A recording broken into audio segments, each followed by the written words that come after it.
இறைவன் வைக்கக்கூடிய டெஸ்ட்டு நிறைய இருக்கும். சில பேருக்கு பணத்தை கொடுப்பாரு, அதோடு சேர்த்து வலியை கொடுத்துருவாரு.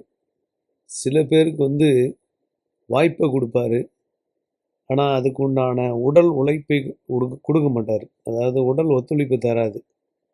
இன்னும் சில பேருக்கு பிறப்பு உறுப்பில் பல வகையான அதிசயங்கள் நடக்கும். எல்லா வாய்ப்பு இருந்தும் சில பேருக்கு தவறு செய்வதற்கு உணர்ச்சிகளே கொடுக்க மாட்டார். இப்படி இறைவன் வைக்கக்கூடிய டெஸ்ட்டு நிறைய உண்டு. இன்றைக்கி போய் பாருங்கள், 56 லட்சம் பேர் ஹாஸ்பிட்டலில் படுத்து கிடக்கிறாங்களாம்.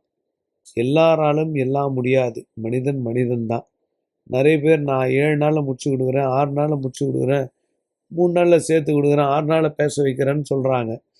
எல்லாம் பொய், பித்தலாட்டம். யாருக்கும் நாளைக்கு நடக்கிறது தெரியாது. யாருக்கிட்டும் நம்பாதீங்க.